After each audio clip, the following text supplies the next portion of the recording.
မိုးရင်းလည်းရောက်လာပြီ6လပိုင်းနဲ့လည်းဝင်လာပြီဆိုတော့ကျောင်းတွေအားလုံးပြန်ဖွင့်ကြပြီကျွန်တော်ဒီနေ့မနေ့တုန်းကကိစ္စတစ်ခုရှိလို့အပြင်သွားရင်းနဲ့လမ်းမှာကျောင်းသားကျောင်းသူတွေအများကြီးပဲတွေ့တယ်ဖြူစိမ့်နေနဲ့တချို့တွေကအထမိန်နေပစိုးတွေနဲ့တချို့တွေကြတော့လည်းပေါင်းပြီးစကက်တွေနဲ့ပေါ့လေအဲ့တော့သူတို့လေးတွေကိုတွေ့တော့ကိုငငယ်တုန်းကကိုယ့်ရဲ့မူလတန်းကျောင်းသားဘဝတော့မှပြန်ပြီးတော့တတိယမိတယ်အဲ့တော့ကျွန်တော်နည်းနည်းလေးကျွန်တော်မူလတန်းကျောင်းသားဘဝတုန်းကအမှတ်တရလေးပြန်ပြောပြမယ်ပေါ့လေဆိုတော့အဲ့ဒါမပြောခင်မှာကျွန်တော်နည်းနည်းလေးစကားနည်းနည်းလေးပြောလိုက်မယ်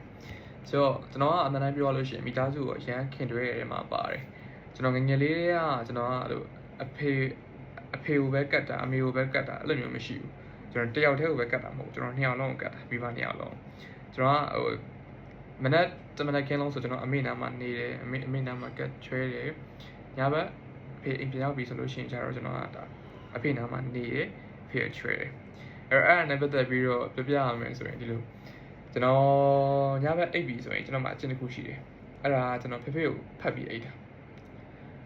ဖေမရှိရင်ကျွန်တော်မအိပ်တော့ဘူးဖေကိုဖတ်ပြီးမအိပ်ရင်လည်းမအိပ်တော့ဘူး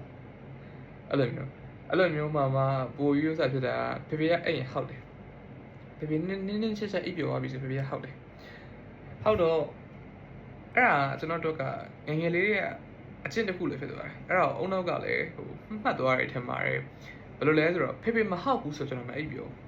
ဖေဟောက်မှကျွန်တော်စိတ်ထဲမှာအော်ငါလုံခြုံသွားပြီ safe ဖြစ်သွားပြီဆိုတော့ခံစားချက်ဖြစ်ပြီးကျွန်တော်ကအိပ်ပြောတာအဖေမဟောက်ဘူးဆိုရင်ကျွန်တော်စိတ်ထဲမှာဖေမအိပ်သေးဘူးဒါဆိုငါတို့မလုံခြုံဘူးဆိုပြီးတော့မအိပ်ပြောတာအဲ့လိုမျိုးထိကိုကျွန်တော်ဖြစ်တာပေါ့လေအဲ့တော့ညတိုင်းကျွန်တော်ဖေနဲ့ဖက်အိပ်တယ်ကျွန်တော်ဒီကိုယ်ခန်းထဲကိုယ့်အကူမခွဲအိပ်ခင်အထိကိုဖေတို့နဲ့အတူတူအိပ်ဟိုအိပ်တဲ့အချိန်ကြီးအထိပေါ့လေဖေကိုပဲဖက်အိပ်တယ်ဖေဟောက်မှကျွန်တော်အိပ်ပြောတယ်အဲ့လိုမျိုးအဲ့ဒါညဘက်ဆိုရင်မနက်ဖက်ဆိုရင်ကျတော့အဲ့လိုမဟုတ်တော့ဘူးမနက်ဖက်ဆိုရင်ကျတော့ကျွန်တော်နိုးပြီးမျိုးလုံးပွင့်ပြီးဆိုတော့ကျွန်တော်မမေကိုရင်းလိုက်ရှာတာကျွန်တော်အနားတစ်ဝက်မှာမမေမရှိဘူးဆိုကျွန်တော်မတက်အိမ်လုံးပတ်ရှာပြီကျွန်တော်တို့အိမ်မှာကျွန်တော်တို့ဝိုင်းလုပ်ပေးတဲ့အမကြီးအရှိတယ်ကျွန်တော်ငငယ်လေးတွေကကျွန်တော်တောက်လျှောက်ကိုမောင်လေးအရင်ချလို့စောင့်ရှောက်လာတာကျွန်တော်တို့လည်းအဲ့အမကြီးတွေကကိုယ့်ရဲ့အမအရင်တယောက်လို့ပဲကျွန်တော်တို့အားလုံးကမိသားစုတွေလို့ဖြစ်နေတာပေါ့နော်